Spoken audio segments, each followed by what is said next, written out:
doing, and Kristi Noem is his willing executioner. In my city, ICE is no longer a law enforcement agency. It's a rogue operation. Mass agents are abducting high school students from their neighborhoods.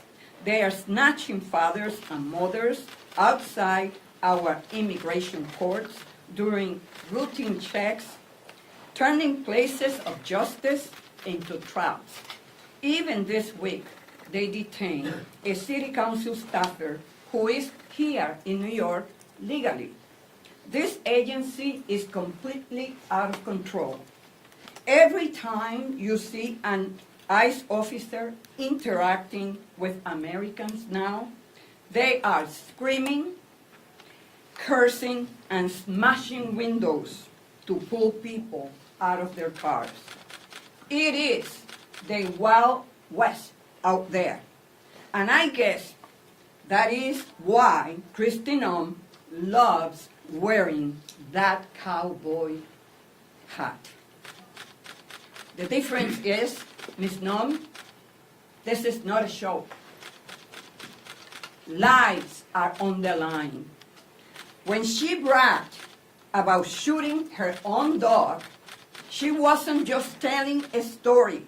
She was showing us her character and how she might run a government agency. When you give untrained individuals a badge and set them loose, Americans are going to get hurt. Just like we saw last week in the tragic killing of Renee Nicole Good. And what was Kristi Noem's response? Did she demand an investigation? No, she went on national television and smeared a dead American as a domestic terrorist. The articles we are finding today lay it all out. The obstruction of Congress, the violation of the public trust, and the self-dealing. While her agents are out there shooting citizens, Noem is busy funneling hundreds of millions in taxpayers' dollars to her friends at agencies through emergency contracts. Kristi Noem has betrayed her oath, she has betrayed the Constitution, and she has betrayed the American people. Quiero decirle que estamos aquí con estos artículos para procesar a la secretaria de Homeland Security, una persona que no es digna de la confianza del pueblo americano, está violando la Constitución, no tiene la capacidad de sentir de tener ningún sentimiento sobre justicia y mucho menos respetar el proceso legal de todas las personas que se encuentran en los Estados Unidos. Por esta y otras razones estamos hoy aquí para traer justicia a las familias, no solamente de Nicole, pero todas las familias inmigrantes que están viviendo aterrorizadas. Aquí, en esta nación, que tiene la estatua de la libertad, que se supone que sea the beacon of hope. Gracias. Thank you so much to my colleagues from East Coast to Hawaii for standing with me today. And now I'll open it up for a question. Yeah, if I can just ask, obviously you have many members here. I think you said there's 70 people who have signed on. 70. Does Leader Jeffries support this effort? You'll have to ask Leader Jeffries, but I would not be standing here if I was told not to do it. You know, there was some, So you've spoken to him directly about this? yeah, our staffs have spoken. It was 50 just some time ago. It's 70 today. Do you anticipate that the majority of the caucus will eventually sign on to this effort? Yeah, I expect more to sign on. That's what we're doing now, trying to build more sponsors of the legislation. I mean, people joined on quickly. you know, when I put it out there, people contacted me almost immediately, and it's been growing and growing and growing as people find out about it. And just to follow up to that, have you encountered any resistance from Democrats? Not really. You know, I can't say. There's all different kind of people. If you look at who signed up, you know, in all different caucuses, as you see right here, you know, there's many different people that have signed on. So, you know, not really. I wanted to ask, why do you think so many folks have signed on? There are a lot of proposals around reining in ICE, reining in DHS. Why do you think that impeaching the secretary is something that has rallied so many members of the caucus towards the effort that you're pursuing? I just feel like enough is enough. We've been working on this for a little while. This wasn't just a, you know, a knee-jerk reaction, because of course they've been in Chicago, you know, for so very long. And I know other colleagues are working on other parts, and I believe that people will join, you know, with those colleagues too. But I just think that people are sick of it, and anyone can answer the question because they've signed on. I could add that public sentiment is everything. We are watching the polls. The American people are upset. They didn't sign on for this. The most fundamental principle and value for the American people is fairness and humane policies, not beating the shit out of people, especially vulnerable women and children.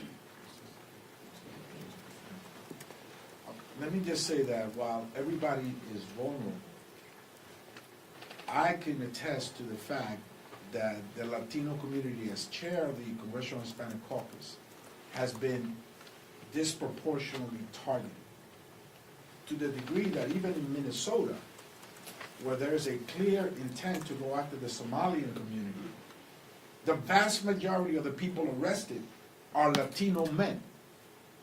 For that reason, I will be going Friday to Minnesota, as I went to Chicago for the shadow hearing there. Para que todos sepan, la comunidad latina está desproporcionadamente afectada por este asalto.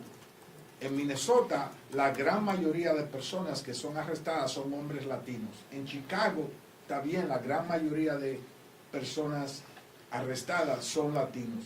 En Nueva Orleans, in New Orleans, the people targeted are workers from Honduras that went to New Orleans to rebuild the city after Katrina.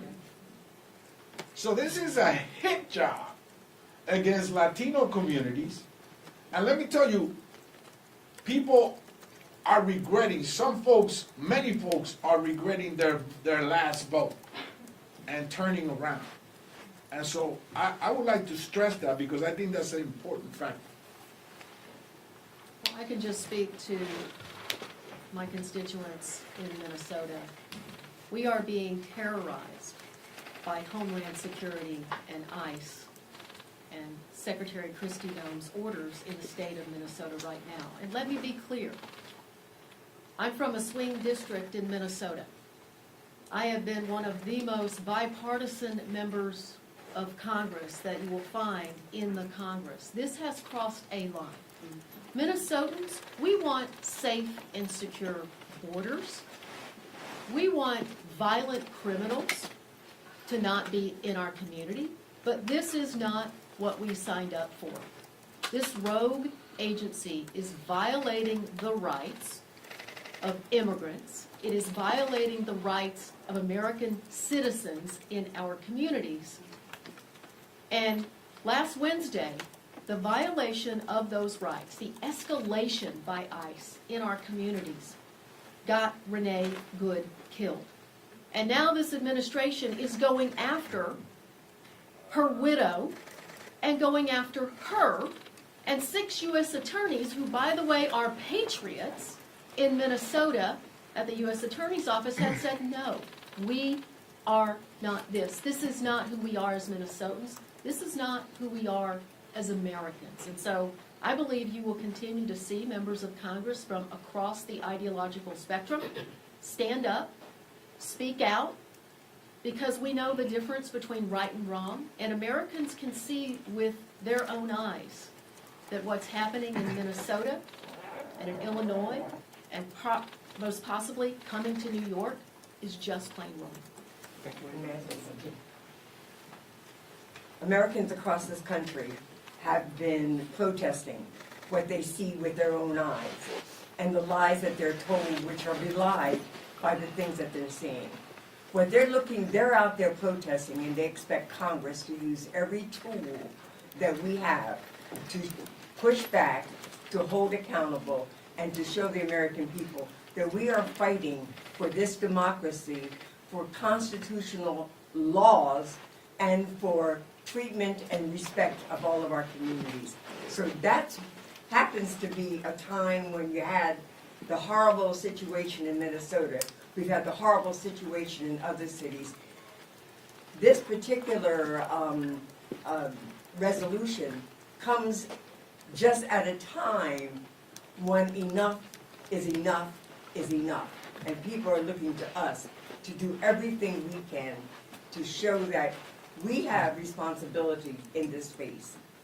Also, I wanted to say that I've gotten phone calls, and I know my colleagues have too, from constituents, but from people from across this country. People, I do not represent, people in different states encouraging what we're, trying to do. The other thing is, you asked me about Leader Jeffries, that we have concentrated so much on, the cost, affordability, and health care, and I never want to detract from that. But when you think about it, and we work with many different people and committees, but this is affecting people's healthcare. This is affecting affordability. When I think about Chicago and people afraid to go to work, when I think about restaurants that don't have as many people coming to eat there, when I've heard stories about people afraid to go to the doctor, afraid to take care of their health, because they're afraid to come outside. I had a town hall meeting in a grocery store, and people told me stories how they're just simply afraid to go outside, whether it's shopping, whether it's going to work, whether it's going to healthcare, to their healthcare needs. So this is affecting, it's widespread. It's widespread. I'm not good at this, so. When you think about impeachment, obviously there's a numbers game that's involved with that.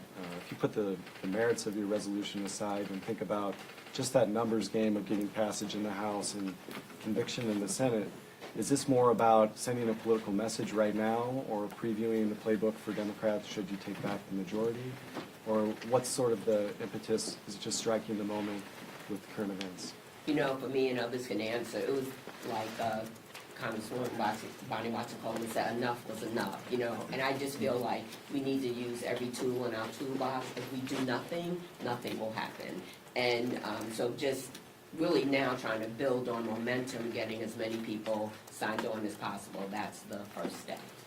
If I can just add, we cannot be cynical at this moment. We have to stand up for our country, and if we are cynical that nobody's going to join or we're not going to get it passed, nothing happens. And we proved that with the ACA extended premium, or the premium tax credit extension.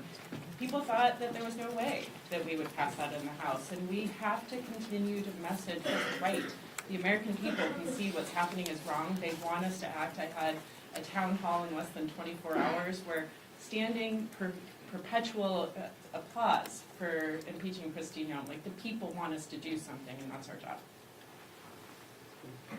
You talk about using every tool in the toolbox. If this effort does not gain enough momentum, what other options are House Democrats considering? There's been a lot of talk of defunding ICE through the appropriations process, also abolishing ICE. What options are on the table?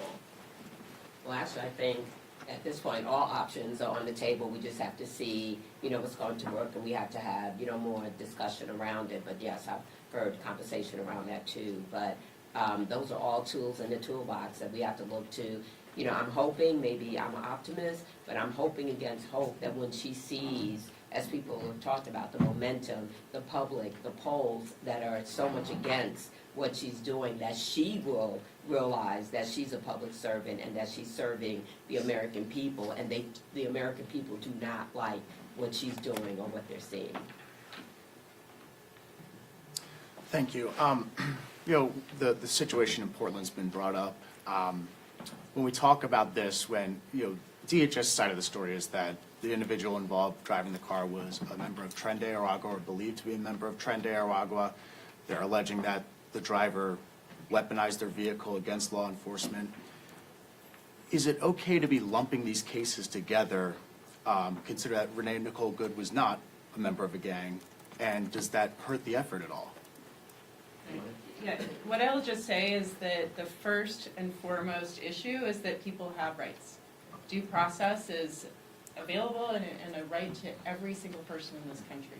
You do not become the executioner because somebody is driving away, and that is absolutely a principle that our law enforcement in Portland has really been very intentional about rebuilding trust in the public right now. So these sorts of lawless activities undermine trust with our public officials, our law enforcement agencies that really are doing the right thing. So I think it's important that people get their day in court, that they are prosecuted if they are criminals.